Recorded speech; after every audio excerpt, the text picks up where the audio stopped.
ఇప్పుడు అన్నింటికీ మూలమైన దాంట్లో గడుతున్నాడు. ఈ యోగ వాసిష్టం ఎక్కడ ప్రారంభమైందో తెలిసి ఇది వాల్మీకి రచన.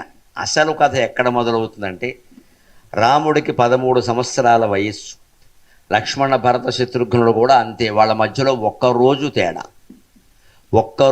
తేడా ఉన్నా రాముణ్ణి లక్ష్మణ భరత శత్రుఘ్నులు ఎలా గౌరవించారో అందరికీ తెలుసు. జ్యేష్ఠుడే. 3 ఏళ్ళు 4 ఏళ్ళు పెద్దవాడైన అన్నగారితో కోర్టుకెళ్ళి దెబ్బలాడుతున్నామంటే మనం ఎటువంటి వాళ్ళమో మనం ఆలోచించుకోండి.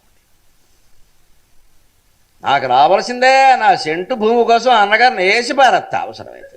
మళ్ళీ వీడే రాముడి గుళ్ళోకి వెళ్ళి నేను కోర్టులో నెగ్గేలా చూడమంటాడు. రాముడు నవ్వుకుంటాడు, ఊరి నీ దుంపదేగా, నేను మా భరతుడి మీద కేసెట్టలేదే, నువ్వు తెలివిగా కేసెడతావు నీ తమ్ముడి మీద, మీ అన్నగారి మీద, మీ అక్కగారి మీద, నా గుళ్ళోకి వచ్చి దండం పెడతావు. పైగా నేను మొక్కుకుంటా 100 కొబ్బరికాయలు నీ కాళ్ళ మీద కొడతా, కాళ్ళు పగిలిపోతాయి. నేను కోర్టులో గెలవాలి. ఎవడి మీద? తమ్ముడి మీద. తమ్ముడి మీద ఎందుకు కేసెడతావయ్యా? ఎప్పుడూ ఒక్కటి గుర్తుపెట్టుకోవాలమ్మా, ఇంట్లో వాళ్ళతో తగాదా వస్తే త్యాగం చెయ్యాలి. బయట వాళ్ళతో తగాదా వస్తే ఇంట్లో వాళ్ళందరూ కలిసి వాళ్ళతో యుద్ధమైనా చెయ్యాలి. అదే భారతీయ సంప్రదాయం. బయట వాళ్ళతో వస్తే వేరు, మన ఇంట్లో వాళ్ళతో మనకి తగాదా వస్తే త్యాగం చేయాలి. అదే రామాయణం. ఇంట్లో రామయ్య, వీధిలో కృష్ణయ్య అంటే అర్థం అది. వెర్రర్థాలు చెప్పద్దు. ఇంట్లో వాళ్ళతో తగాదా వచ్చింది రాముడికి, త్యాగం చేసి అడవులకు వెళ్ళిపోయాడు. కైకతోనో భరతులతో గొడవ పెట్టుకోవాలి, తీసుకోండి వెళ్ళిపోయాడు. నెల తిరగకుండా రాజ్యమైన కాళ్ళ దగ్గరకు వచ్చింది. భరతుడు వచ్చి కాళ్ళమే పడ్డాడు, కైక సహా. అదే వేరే వాళ్ళతో తగాదా వచ్చింది భారతంలో. కృష్ణుడు ధర్మపక్షం వహించి 18 రోజులు గుర్రాలు తోలి గెలిపించాడమ్మా ధర్మాన్ని. నీ ఇంట్లో వాళ్ళతో నీకు తగాదా వస్తే త్యాగం చేయి. పాకిస్తాన్ వాళ్ళతో తగాదా వస్తే పుచ్చి ఎగరగొట్టే పట్టుకుని మన దేశం ఏమిటో వాడికి తెలియాలి, మన ప్రతాపం ఏమిటో వాడికి తెలియాలి. భారతదేశంలో రాష్ట్రాల మధ్యలో గొడవలు వస్తే సర్దుకుంటాం, పర్వాలేదు. నీళ్లు వాళ్ళు తీసుకొని మనం తీసుకొని, ఆంధ్ర తెలంగాణ మధ్యలో ఎన్ని ఇబ్బందులు ఉన్నా సర్దుకుంటాం, వారు మన సోదరు. పాకిస్తాన్ వాడితో సర్దుకోవడం, చైనా వాడితో సర్దుకోవడం మనకేం పనండి? ఎందుకు సర్దుకుంటాం? మన వాటా మనకి తేలాలి. చిన్న గోడ కూడా కట్టనీయం సరిహద్దులు, లేకపోతే వాడు రేపొద్దున చాలా కడతాడు. ఇక్కడ ఇవాళ గోడ కట్టాడు, రేపొద్దున మేడ కడతాడు. ఆ జాతీయ భావం ఉండాల్సిందే. అందుకే బయట వీధిలో కృష్ణయ్య, వీధిలో వాళ్ళతో పోరాటం వస్తే కృష్ణుడు ధర్మపక్షాన్ని నిలబడి గుర్రాలు తోలాడు. ఇంట్లో వాళ్ళతో తగాదా వస్తే రాముడు వనవాసానికి వెళ్ళిపోయాడు. ఇంట్లో రామయ్య, వీధిలో కృష్ణయ్య అంటే అర్థం అది. అటువంటి రాముడికి 13 ఏళ్ళు నిండాక అప్పటికే వేదశాస్త్ర పురాణ కథలన్నీ విన్నాడు. క్షత్రియ పుత్రుడికి అప్పటికే 12 ఏళ్లకే విద్యాభ్యాసం పూర్తయ్యేది. 13వ ఏడు ఆయనకి అప్పటికే వేదం నేర్చుకున్న కారణంగా ఏకమేవాద్వితీయం బ్రహ్మ నేఘనానాస్తి కించన. ఏమిటిది? సయేవాత్మా బ్రహ్మ విజ్ఞానమయ మనోమయ ప్రాణమయ చక్షుర్మయ శ్రోత్రమయ పృథివీమయ ఆపోమయ వాయుమయో ఆకాశమయ జ్యోతిర్క్రోధమయో అక్రోధమయ కామమయో అకామమయ తేజోమయో అతేజోమయ ధర్మమయో అధర్మమయ సర్వమయ తద్యదేతదు ఇదం మయో అదోమయ తద్యథాకారీ యథాచారీ తథా భవతి పాపకారీ పాపో భవతి సాధుకారీ సాధుర్భవతి. ఇటువంటి అద్భుతమైన వేదోపనిషద్ వాక్యాలు విని రాముడికి ఒకరోజు రాత్రి నిద్ర పట్టడం లేదు. మంచం మీద దొల్లుతున్నాడు, పట్టు పరుపు మీద దొల్లుతున్నాడు మహారాజకుమారుడు. ఆయనకు వచ్చిన అనుమానం ఏమిటంటే, నేనెవరు న ప్రజ్ఞం నాంతఃప్రజ్ఞం న బహిఃప్రజ్ఞం నోభయతః ప్రజ్ఞం న ప్రజ్ఞాన ఘనం అంటున్నా. నేనెవరు? నేను రాముడు కాదు, నేను దశరథనందనుడు అనేది మామూలు వ్యవహారం. అది స్కూల్ రిజిస్టర్లో పేరు రాయడానికి ఓ పేరు పెట్టారు. ఇది నేను కాదు. వేదం స్పష్టంగా చెబుతోంది. ఆ నేనెవరో నాకు తెలియనప్పుడు నేను పరిపాలనకి ఎలా పనికొస్తాను? మా నాన్నగారు రేపు ఎల్లుండో నాకు రాజ్యం ఇద్దాం అనుకుంటారు. నేను ఏం పని చేస్తాను ఇక్కడ ఆత్మజ్ఞానం లేకుండా అని రాముడికి నిద్ర పట్టక దొల్లుతున్నాడమ్మా. ఆధ్యాత్మిక తపన అంటే అలా ఉండాలి. మనకు దుఃఖం వచ్చినప్పుడు, కష్టం వచ్చినప్పుడు గుడి చుట్టూ తిరగడం కాదు ఇక్కడ పని లేకుండా. మళ్ళీ కాస్త సుఖం వచ్చేసరికి దేవుణ్ణి వదిలేయడమే. ఇంకా ఆధ్యాత్మిక తపన ఉంటే సుఖ దుఃఖాలతో నిమిత్తం లేకుండా జీవి ప్రతిరోజు తాపత్రయం పడుతూనే ఉంటాడు. ఆ తపనకి ఆయనకి నిద్ర పట్టక అర్ధరాత్రి గుర్రం ఎక్కి వశిష్ఠ మహర్షి ఇంటికి వెళ్ళాడమ్మా. అది హిందూ మతానికి వేరే మతాలకి తేడా. అర్ధరాత్రి ఇంట్లోంచి వెళ్ళిపోతారు, వేరే మతాల్లో వెళ్ళాడు. హిందువు గురువు దగ్గరికి వెడతాడు ఖచ్చితంగా, ఎక్కడికి వెళ్ళడు. బాధ్యత విడిచిపెట్టేవాడు హిందువు కాదు. కుటుంబ బాధ్యతలన్నీ చేయవలసిందే, మానడానికి వీల్లేదు. రాజకీయ బాధ్యత ఉన్నా చేయవలసిందే.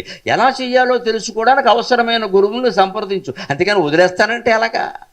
అర్ధరాత్రి రాజ్యాన్ని వదిలేసి వెళ్ళిపోయేటువంటి ఇది అటువంటి వాళ్ళు కాదమ్మా హిందువులు, వెళ్ళరు. ఎంత తపన ఉన్న గురువు దగ్గరికి వెళ్ళాడు.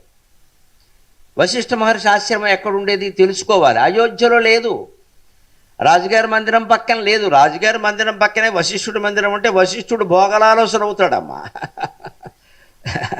ఆయన అరణ్యంలోనే ఉన్నాడు, ఆయన పూరిపాకలోనే ఆయన ఉన్నాడు. అక్కడ దర్భగడ్డి మోపు సమిధలు తప్పితే ఏమీ లేవు. ఆవు పేడ ఎండిపోయింది. ఆ ఎండిన పేడను దాన్ని చితగొట్టుకోవడానికి ఒక చిన్న రాతి మొక్క ఉంది అక్కడ. అది ఆ రోజుల్లో మహర్షుల ఇల్లంటే. ఉపలశకలమే తద్భేదకం గోమయానాం వటుభిరుపకృతానాం బర్హిషాం స్తూపమేతతు అని ముద్రారాక్షస నాటకంలో విశాఖదత్తుడు వర్ణిస్తాడు చాణక్యుని గృహాన్ని. ఒక మహారాజ్యానికి మంత్రి అయిన వాడు ఇల్లు ఒక పూరి పాక. ఆయనకి సమిధలు ఎండబెట్టడానికి చోటు లేక ఇంటి చూరు మీద ఎండబెట్టేట పైన. శరణమపి సమిద్భికి శుష్యమాణాభిరాభికి వినమిత పటలాంతం జీర్ణకుడ్యం దదర్శ. గోడలన్నీ ఉప్పురిసిపోయి కూలిపోవడానికి సిద్ధంగా ఉన్నాయట. నా ఇల్లు బాగు చేయించమని రాజును అడగలేదు చాణక్యుడు, ఎందుకంటే ఆయన బ్రహ్మజ్ఞాని. అపూర్వమైన రాజనీతి పరిజ్ఞాన గ్రంథాన్ని, అర్థశాస్త్రాన్ని రచించిన చాణక్యుడు బ్రహ్మజ్ఞాని. కాబట్టి చంద్రగుప్తుడిని రాజు చేశాక పూర్వం ఏ మంత్రి ఉన్నాడో ఆ రాక్షసుణ్ణే మంత్రిగా చేసి ఆయన అడవులకు వెళ్ళిపోయి తపస్సు చేసుకున్నాడు. నా దేశంలో మహర్షుల చరిత్ర అంతా అటువంటిదే, వారు ఏమీ ఆశించరు. అటువంటి వాడు వశిష్ఠుడు. అందుకని దూరంగా ఉన్నాడు. ఈ అర్ధరాత్రి 1 గంటకి రాముడు గుర్రం వేసుకుని వశిష్ఠుని ఆశ్రమానికి వెళ్ళాడు. తలుపు కొట్టాడు. తపన గురువుని అలా అర్ధరాత్రి లేపకూడదు, కానీ ఆయన ఉండలేకపోతున్నాడు. గుబులు తలుపు కొట్టాడు. వెంటనే తలుపు కొడితే ఏమంటాం మనం? కాలింగ్ బెల్ లేదు కదా ఆ కాలంలో. మనకి మధ్యలో అందులో చూసేది గాజు మొక్క కూడా ఏం లేదు. మరి హోటల్స్లో పెడతారు చిన్న గాజు, బయట వాడు ఎవడో తెలుసుకోవచ్చు. అటువంటివి ఏం లేవు అక్కడ. తలుపు కొట్టగానే ఆయన ఏమన్నాడు? నువ్వెవరో అన్నాడు. అది తెలియకే వచ్చాను అన్నాడు ఆయన. ఇది యోగ వాసిష్టం. అది తెలియకే వచ్చాను నేనెవరో నాకు తెలిస్తే ఇక్కడికి ఎందుకు రావడం? సమాధానం నువ్వెవరో అనగానే Rama the eldest son of Dasharatha. ఏదో మాటలు మాట్లాడలేదు ఇక్కడ. ఈ భావన ఉంటే రావడం ఎందుకు? తలుపు కొట్టగానే నువ్వెవరో అంటే అది తెలియకే వచ్చాను అన్నాడు. వెంటనే తలుపు తీశాడు వశిష్ఠుడు. ఒక శిష్యుడికి గురువు బోధ చేయాల్సిన సమయం ఏమిటంటే అతనికి తపన ఎప్పుడుంటే అప్పుడు అంతే. దానికి ముహూర్తాలు ఉండవు, వర్జ్యాలు ఉండవు, రాహుకాలాలు ఉండవు, యమగండాలు ఉండవు. వీటన్నిటి నుంచి తప్పించుకోవడానికే వాడు జ్ఞానం అడుగుతున్నాడు. జ్ఞాని అయిన వాడికి రాహుకాలం ఏమిటి, యమగండం ఏమిటండి నా తలకాయ పిచ్చి మాటలు చెబుతారు. కానీ ఆ జ్ఞానం మనలో ప్రవేశించే వరకే ఈ ముహూర్తాలు, ఏకాదశులు, రాకాదశులు అన్నీ ఉంటాయి. జ్ఞాని అయిన వాడికి ఇవన్నీ ఏమీ ఉండవు, అవధూత అంతే. వశిష్ఠునికి ఆసక్తి కలిగింది. కూర్చో అన్నాడు అంతే. అక్కడికక్కడ కూర్చోబెట్టి చెప్పడం మొదలు పెడితే దశరథ మహారాజుకి ఈ విషయం తెలిసి, అక్కడ మీరిద్దరూ చెప్పుకుంటే లోకానికి ఎలా తెలుస్తుంది, రాజమందిరంలో చెప్పండి అన్నాడు. మన్నాడు వచ్చి కూర్చోబెట్టి 21 రోజులు 21 రోజుల్లో 32,000 శ్లోకాల బోధ చేశాడు. 21 days. మనకి సరిగ్గా దీక్ష మండలం అంటే 21 రోజులు. తర్వాత ఈ మధ్య 40 అంటున్నారు, కానీ వేదశాస్త్రాల ప్రకారం, పురాణాల ప్రకారం మండలం అంటే 21. ఎందుకంటే పుట్టిన బిడ్డకి కంట్లో పడేటువంటి ప్రతిబింబం తిరిగి అడ్డంగా పడకుండా మామూలుగా పడి మనుషులందరినీ గుర్తించేయడానికి 21 రోజులు పడుతుంది. మన హిందూ ఆచారాలు ఎంత గొప్పవో గమనించండి. సరిగ్గా 21వ రోజునే తొట్లో పడుకోబెట్టి పేరు పెడతారమ్మా. పేరు పెడతారు. 21వ రోజున బారసాలు చేస్తారు, పేరు పెడతారు. అంతకుముందు పేరు పెట్టినా వాడు గుర్తు పట్టలేడు. 21 రోజుల వరకు శిశువు కళ్ళు ఎలా ఉంటాయి అంటే మన ప్రతిబింబం తలకిందులుగా పడుతుంది, అలాగే ఉంటుంది. అమ్మ కూడా అంతే, నాన్న కూడా అంతే. వాడు గుర్తుపట్టలేడు. ఈ 21 రోజులు అయిన తర్వాత తలకిందులుగా పడే ప్రతిబింబం మామూలుగా చేసి అందిస్తుంది కంటి నాడు. అప్పుడు మనుషుల్ని గుర్తుపడతాడు. రోజు అలా కర్మ అమ్మే అని అమ్మ కనపడగానే ఏడుపు మాట్లాడతాడు. ఇక్కడ ఆ మనుషుల్ని గుర్తుపడ్డవనే తత్వం 21 days 21 రోజులకు వస్తుంది. కాబట్టి మన పవిత్ర హిందూ మతంలో బారసాల అనే ఆచారం 21 రోజులకు పెట్టారు. అప్పుడు వాడికో పేరు పెట్టండి అన్నారు. ప్రతి ఆచారం వెనకాల మహత్తరమైన ఆధ్యాత్మికత ఉన్న ఏకైక మతం హిందూ మతం, ఏకైక ధర్మం హిందూ ధర్మం. అదేదో రాజమందిరంలో చెప్పండి అన్నాడు.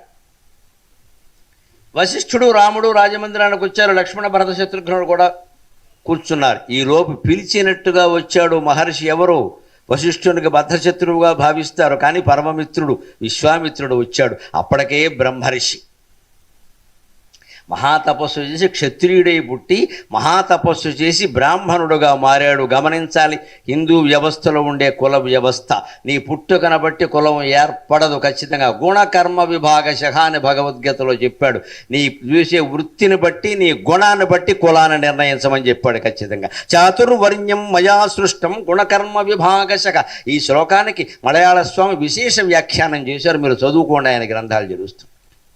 చిన్న పుస్తకం ఈ మధ్య రాష్ట్రీయ స్వయంసేవక సంఘం వాళ్ళు వేశారు మలయాళ స్వామి గురించి, మలయాళ స్వామి చరిత్రను. అందులో కూడా ఇదే చర్చ, ఈ శ్లోకం మీదే చర్చ. పెద్ద వివాదాలన్నీ దీని మీద ఉన్నాయి. ఇందులో వివాదపడాల్సింది లేదు. భగవంతుడు చాలా స్పష్టంగా గుణకర్మ విభాగశః, గుణాన్ని బట్టి వృత్తిని బట్టి నిర్ణయించండి, కులాన్ని పుట్టుకను బట్టి నిర్ణయించడానికి వీలు లేదన్నాడు. మనం దేన్ని బట్టి నిర్ణయిస్తున్నావో అందరికీ తెలుసు. ఇది పొమ్మన్నా పోదు, ఇదో జబ్బులా వ్యాపిస్తుంది అందరికీ. ఇది పుట్టుకను ఎవరు మార్చలేరు కదండి. ఆలోచించండి, గుణాలు మార్చుకోగలరు, వృత్తి మార్చుకోగలరు, పుట్టుకను ఎలా మారుస్తారండి? మనం ఎంత మేధావులమైనా, ఎంత మందకొడి వెధవలమైనా మన తల్లిదండ్రులు మారిపోతారా? కానీ మనం మందకొడి వెధవలుగా ఉండకుండా మేధావులుగా ఉంటే మన బుద్ధి మారుతుంది, అంతే కదా. మనం చేసే పని కూడా మారుతుంది. మనిషి పని మారింది అంటే కులం మారినట్టే, మనిషి గుణం మారింది అంటే కులం మారినట్టే. ఇప్పుడు కులం ఎక్కడుందండి? గుణంలో ఉంది. కానీ అది భారతీయ వ్యవస్థ. ఎంత పొరపాటు అర్థం చేసుకున్నాం మనం, ఎంత మూర్ఖులమైపోయాం. మలయాళ స్వామి ఈ కుల వ్యతిరేక ఉద్యమాన్ని బతుకున్నంతకాలం నడిపించాడమ్మా. 1967, 62, 60 ఆయన పరమపదించే వరకు ఇదే ఉద్యమం కొనసాగించాడు. చాలా ప్రశాంతంగా, ఎవరిని ఒక్క మాట అనలేదు ఆయన. చచ్చినట్టు ఒప్పుకున్నారు. ధర్మం సత్యం చెబుతుంటే ఎందుకు ఒప్పుకోరండి? అందుకని ఈయన క్షత్రియుడు కాబట్టి విశ్వామిత్రుడు తపస్సు చేసి బ్రాహ్మణుడయ్యాడు. ఏ కులంలో పుట్టిన వాళ్ళైనా ఆయా గుణాలు అలవరుచుకొని ఆయా వృత్తులు చేసి ఆయా కులాల వారవని హాయిగా చెప్పుకోవచ్చు. అందుకు హిందూ ధర్మం అనుమతిస్తోంది ఖచ్చితంగా. ఎవ్వరి కులము శాశ్వతం కాదు, గుణం మాత్రమే శాశ్వతం. ఎంత గొప్ప కులంలో పుట్టినా వాడి బుద్ధి మంచిది కాదంటే వాడిని దోషిబారై అన్నారంతే. ఇక్కడ వాడు పుట్టుకను బట్టి వాడిని గౌరవించద్దు. ఎటువంటి కులంలో పుట్టినా గుణం మంచిదైతే వాడి కాళ్ళకి దండం పెట్టమని చెప్పారమ్మా. చండాలోస్తు సతుద్విజోస్తు గురువృత్యేషా మనీషామమ, శంకరాచార్య ఉదాహరణ. చండాలోస్తు సతుద్విజోస్తు గురువృత్యేషా మనీషామమ బ్రహ్మైవాహం ఇదం జగచ్చ సకలం చిన్మాత్ర విస్తారితం సర్వం చేతదవిద్యయా త్రిగుణయా శేషం మయా కల్పితం ఇత్థం యస్య దృఢామతి సుఖతరే నిత్యే పరే నిర్మలే చండాలోస్తు సతుద్విజోస్తు గురువృత్యేషా మనీషా మమ. అద్వైత పరబ్రహ్మ జ్ఞానం ఉన్నవాడు ఏ కులంలో పుడితే నాకే నేను వాడికి పాదాభివందనం చేస్తున్నాను అని చెప్పిన ఏకైక ఆచార్యులు శంకరాచార్య స్వామి. ఏం తెలుసును మనకి హిందూ ఆచార్యుల గురించి, వారి ధర్మాల గురించి? వారికి కులం అంటగట్టాం. ఆయన పేరు శంకరుడు కావడం వల్ల శైవం అన్నారు. ఎంత దుర్మార్గం, ఎంత దుర్మార్గం. ఆయన 72 స్తోత్రాలు రాశారు. అందులో 50 విష్ణుమూర్తి మీద ఉన్నాయి, లెక్కెట్టుకోండి. శంకరాచార్య స్వామి 153 రచనలు చేశారు, 72 స్తోత్రాలు, 57 ప్రకరణ గ్రంథాలు, 24 భాష్యాలు, మొత్తం కలిపి 153. ఇందులో 72 స్తోత్రాల్లో 40-50 వరకు విష్ణుమూర్తి మీద ఉన్నాయి. కనకదారాస్తవం, లక్ష్మీ నృసింహ కరావలంబ స్తోత్రం, నారాయణ స్తోత్రం, గోవిందాష్టకం, ఎన్నున్నాయమ్మా, ఎన్నున్నాయి. ఆయన పట్టుకుని శంకరాచార్య అని పేరుండవు. ఆయన శివుడండి, ఆయన మాకు కుదరదు, మాకు ఆయన ఆచార్యుడు కాదు, మార్చేనంతే. ఇది మనుషుల అజ్ఞానం. అంతా దేవుడి గురించి మాట్లాడతారు. మళ్ళీ ఇక్కడ అంతా దేవుడి గురించి మాట్లాడేవాళ్ళు. ఆ దేవుళ్లలోనే కులాలు విభేదాలు పెట్టేసి వైష్ణవులు, శైవులు, శాక్తేయులు అది ఇది పెట్టేసి విడగొట్టేసే వాళ్ళని ఎవరు బాగు చేస్తారండి? అందుకే నేను ఒక మాట చెబుతానమ్మా, జీవుడంటే దేవాంతకుడు, దేవుణ్ణి కూడా చంపగలిగిన గొప్ప మనిషి జీవుడు. వీడు బాగుపడకపోగా వాడిని నాశనం చేసేస్తాడు. నువ్వు ఒప్పుకోవలసిందే. నీకు ముద్ర వేస్తాం, నీకు అది పెడతాం, ఇది పెడతాం, నీకు ఈ నైవేద్యం పెడతాం. కుదరదు. ఈ దండ వేసుకుంటేనే దేవుడు కనపడతాడు, ఇంకో దండ ఎత్తే కనపడ్డావు. ఈ ముద్ర ఉంటేనే దేవుడు కనపడతాడు, ఇంకో ముద్ర ఉంటే కనపడ్డావు. ఈ గుళ్ళో కడితేనే దేవుడు ఇంకో గుళ్ళో ఉంటే కనపడ్డాడు. మొత్తం అజ్ఞానాన్ని ఇప్పటికీ 21వ శతాబ్దంలో వ్యాపింపజేసే మహానుభావులు ఉన్నారు. భగవంతుడు మన్నించునుగాక వారి పాపాన్ని. ఇప్పటికి జరుగుతాం. దానికి విరుగుడు యోగ వాసిష్టం అమ్మ, దానికి విరుగుడు యోగ వాసిష్టం. రోగ వాసిష్టం అయిపోయిన ప్రపంచానికి ఏకైక ఔషధం యోగ వాసిష్టం. ఖచ్చితంగా మొత్తం ప్రజలందరిలో వ్యాపించిన ఈ కులాలు, మతాలు, ప్రాంతాలు, రకరకాల అహంకారాల జబ్బులన్నిటికీ జిందా తెలిసిమాత్రగా సర్వ రోగ నివారణి యోగ వాసిష్టం. నువ్వెవరో నువ్వు తెలుసుకో, ఎందుకు మాట్లాడుతున్నావు ఇక్కడ అని ఆయన. క్షత్రియుడైన విశ్వామిత్రుడు తపస్సు చేసి బ్రాహ్మణుడు అయ్యాడు, అవలేదా? ఆయన బ్రహ్మర్షి అన్నారు. వశిష్ఠుడు ఏమన్నా అడ్డుకున్నాడా? ఇది లెక్క. అందుకని అటువంటి విశ్వామిత్రుడు రాగానే ఓ చిత్రం జరిగింది యోగ వాసిష్టంలో. ఆయన చేతిలో కమండలం ఉందండి. దాన్ని చూశాడు అక్కడ ఒక ఆయన. స్వామి, మహారాజ్యాన్ని విడిచిపెట్టేశారు. విశ్వామిత్రుడు రాజ్యాన్ని విడిచిపెట్టేశాడు. గాధీయుడు కదా, గాధీసుతుడు. మహారాజ్యాన్ని విడిచిపెట్టేశారు, భార్యా పిల్లల్ని విడిచిపెట్టేశారు, సంతానాన్ని కూడా పట్టించుకోలేదు. ఈ కమండలాన్ని మాత్రం విడిచిపెట్టలేకపోతున్నారేమండి అన్నాడు. ఆయన చెప్పాడు సమాధానం. అనంత జీవిత దశా సఖీమేకామక అమ అనంత జీవిత దశా సఖీమేకాం అమన్ అపాంసులాం అనంత జీవిత దశా సఖీమేకాం అనిందితాం ధారయంతం కరే శ్లక్ష్ణాం కుండీం అమ్లానమానసక కుండీం అమ్లానమానసాం అనంత జీవిత దశా సఖీమేకాం అనిందితాం కరధారయంతం కరే లక్షణం కుండీం అమ్లానమానసాం అన్నాడు ఆయన. ఏమయ్యా, అనంతమైన నా జీవితంలో నాకు ప్రియురాలుగా నాతో పూర్తిగా ఉన్నది ఈ కమండలం ఒకటేనయ్యా అన్నాడు ఆయన. ఆయన ప్రియురాలు ఎవరంటే కమండలం అంట. అనంత జీవిత దశ సఖీం. సఖీ అంటే ఏమిటంటే గర్ల్ ఫ్రెండ్. అందుకని నా జీవితం అంతా నాకు ప్రియురాలుగా నాతో కూడా ఉన్నది ఈ కమండలం ఒకటేనయ్యా. మన ఋషులు బట్టలు కూడా చాలా తక్కువ కట్టుకుంటారు. కింద చిన్న గుడ్డ, పైన మహా ఉంటే ఒక ఉత్తరీయం, లేకపోతే అది కూడా ఉండదు. కానీ 2 విషయాలు వదలరండి. ఒకటి యోగదండం, 2 కమండలం. ప్రతి ఋషికి ఉంటాయి. కమండలం ఉంటుంది, యోగదండం ఉంటుంది. కమండలం ఎందుకో తెలుసా? ధ్యానాలు చేసేవాళ్ళు, జపాలు చేసేవాళ్ళు, ఉపవాసాలు చేసేవాళ్ళు గుర్తుపెట్టుకోవాళ్ళమ్మ.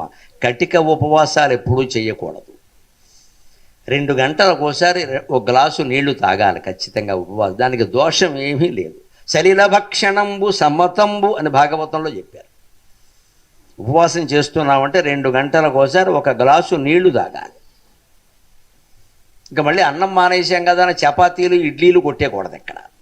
అంతకంటే డబల్ అయిపోతుంది ఇది. కానీ మనిషి నీరసించిపోతాడు. మనిషి ప్రాణం నిలబడడానికి అన్నం కంటే కూడా ముఖ్యమైనది నీరు. నీరుంటే ప్రాణం నిలబడదు. అందుకని ఋషులు కమండలంలో నింపుకున్న నీళ్లు ఎప్పుడూ దగ్గర పెట్టుకునేవారు. కమండలాన్ని శిష్యులు కూడా మోసం ఇచ్చి, ఆ శిష్యుడు ఎక్కడికో పోతే నీళ్ళు అలాగా అందుకే పట్టుకునేవారు అంతే. ఈ యోగదండం ఇలా పెట్టుకునేవారు. ఇది మనకి నాటకాల్లో కూడా ఋషులు కనపడితే యోగదండం, కమండలం 2 ఉంటాయి ఖచ్చితంగా. అంచేత ఎప్పుడు ఎందుకో తెలుసా? వీళ్ళకి అంత ప్రాణం మీదకి వచ్చినప్పుడే ఆహారం స్వీకరిస్తారు, మామూలుగా స్వీకరించరు. ఆ ప్రాణం మీదకి వచ్చినప్పుడు కూడా కమండలంలో కొద్దిగా 2 పుడిసెలలు, 2 దోషులు కాదు. పుడిసెలు అంటే ఇది పుడిసిలి అంటారు దీన్ని, తెలుగు మాటలు పోయే. ఇది దోషెడు, ఇది చారెడు. ఇది దోషెడు కాదు, ఈ 2 కలిపితేనే దోషెడు. దోషెడులో సగం చారెడు. చారెడు గింజలు ఇయ్యమ్మ అంటారు చారెడు. చారెడులో సగం